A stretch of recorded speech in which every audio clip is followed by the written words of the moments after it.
হরে কৃষ্ণ। সুধী ভক্তবৃন্দ, আবারও চলে এসেছে একাদশী ব্রত। কার্তিক মাসের শুক্লাপক্ষের একাদশী ব্রত উত্থান একাদশী। আষাঢ় মাসের শয়ন একাদশীতে ভগবান বিষ্ণু ক্ষীরসাগরের শ্বেতদ্বীপে অনন্ত শয্যায় শায়িতেছিলেন।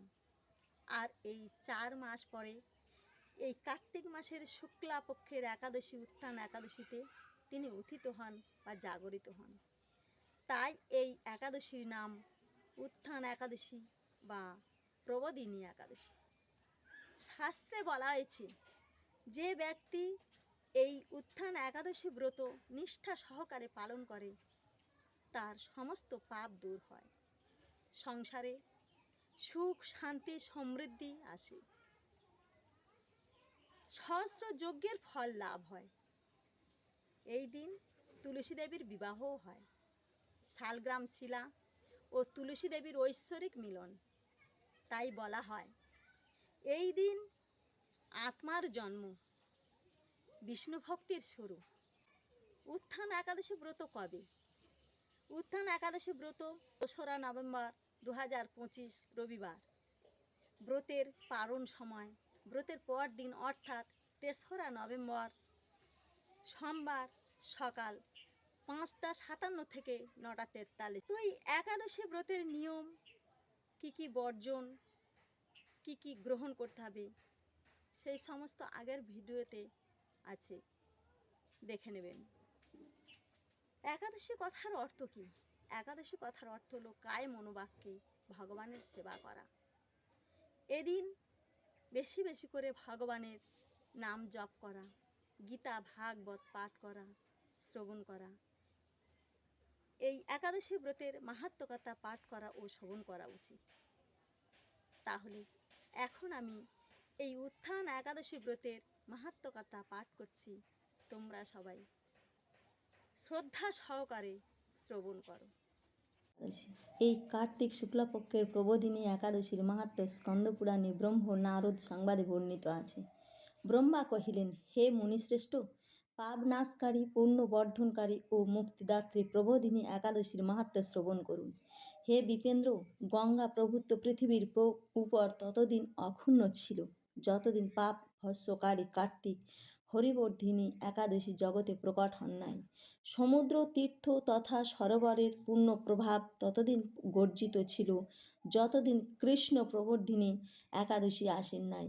100 অশ্বমেধ এবং 100 রাজসূয় যজ্ঞ করিয়া যে ফল পাওয়া যায়, কেবল প্রবোধিনী একাদশী ব্রত দ্বারা মনুষ্য সেই ফল প্রাপ্ত হইতে পারে। এই কথা শুনিয়া নারদ মুনি বলিলেন, হে পিত, একবার ভোজন, নক্ত ভোজন এবং উপবাসের ফলে কি পুণ্য হইয়া থাকে, আমাকে কৃপা করিয়া বলুন। ব্রহ্মা বলিলেন, একবার ভোজনের ফলে 1 জন্মের পাপ বিনষ্ট হয়, নক্ত ভোজনের 2 জন্মের পাপ বিধ্বংস হয়, আর উপবাসের ফলে 7 জন্মের পাপ বিনষ্ট হয়। হে পুত্র, ত্রিলোকের অগোচর অপ্রাকৃত ও অলভ্য বস্তু যাহা আছে সকলেই হরিবর্ধিনী প্রদান করিয়া থাকেন। মেরু মন্দরাচল প্রমাণ অত্যন্ত উগ্র পাপহারিণী একাদশী ব্রত দ্বারা ভস্য হইয়া যায়। হে মুনি শার্দুল, আমার বাক্য অনুযায়ী যে মনুষ্য ওই দিন কিছুও যদি সুকৃতি করে তাহার মেরু সমান ফল লাভ হইয়া থাকে। সন্ধ্যা যাহারা করে না, ব্রতভ্রষ্ট, নাস্তিক, বেদনিন্দক, ধর্মশাস্ত্র দূষিতকারী, পরস্ত্রীভোগী, মূর্খ প্রভৃতির শরীরে ধর্ম থাকিতে পারে না। নিন্দিত অশুভ কর্ম করা উচিত নয়, সদাচার সম্পন্ন হওয়া উচিত। উত্তম কর্মে প্রবৃত্তি থাকিলে ধর্মের নাশ হয় না। যিনি প্রবোধিনী ব্রত নিশ্চয়রূপে করিয়া থাকেন তাহার 100 জন্মের পাপ নষ্ট হইয়া যায়। অতীত বর্তমান এবং ভবিষ্যৎ 10,000 কুলের বিষ্ণুলোকে গতি হইয়া থাকে। হে নারদ, যে মনুষ্য কার্তিক মাসে একাদশী ব্রত ও ভগবান বিষ্ণুর আরাধনা করেন না, তার জীবন পর্যন্ত কৃত সকল পুণ্য ধ্বংস হইয়া যায়। হে বিপেন্দ্র, সেই হেতু কার্তিক মাসে বিষ্ণুর আরাধনা অবশ্য কর্তব্য। কার্তিক মাসে সপাক ভোজনে চান্দ্রায়ণ ব্রতের ফল পাওয়া যায়। কার্তিক মাসে বিষ্ণুর কথা কীর্তন ও শ্রবণে শত গোদানের পুণ্য প্রাপ্ত হওয়া যায়। প্রত্যহ শাস্ত্র অধ্যয়নে সহস্র যজ্ঞের ফল পাওয়া যায়। যে মনুষ্য বিষ্ণুর দিব্য কথা শ্রবণ করিয়া বক্তাকে শক্তি অনুসারে দক্ষিণা প্রদান করেন, তাহার সনাতন স্বর্গলোক লাভ হইয়া থাকে।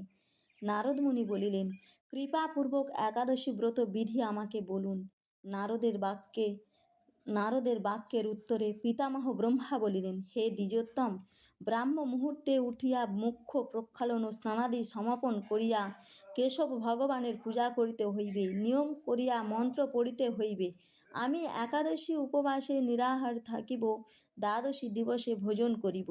হে পুণ্ডরীকাক্ষং, হে অচ্যুত, আমি আপনার শরণ লইলাম, আমাকে ক্ষমা করুন। ভক্তিভাবে প্রসন্নতার সহিত ব্রত করিতে হইবে এবং রাত্রিকালে ভগবান বিষ্ণুর সমীপে জাগরিত থাকিতে হইবে। জাগরিত অবস্থায় ভগবান বিষ্ণুর গুণকীর্তন ও শ্রবণ করিতে হইবে। যিনি এই রূপ করেন সেই পুণ্যাত্মার সত্যলোকে গতি হইয়া থাকে। একাদশী দিবসে সকল প্রকার লোভ পরিত্যাগ করিতে হইবে।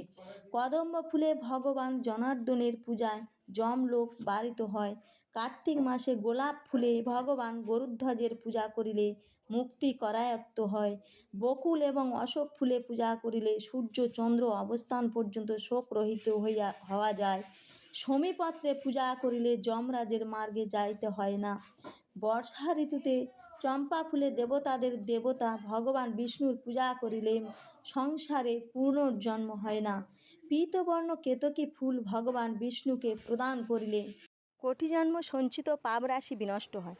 কুমকুম সদৃশ্য অরুণ বর্ণ সুগন্ধি শতপত্রিকা জগন্নাথকে প্রদান করিলে শ্বেতদ্বীপ স্বর্গের নিবাস হইয়া থাকে।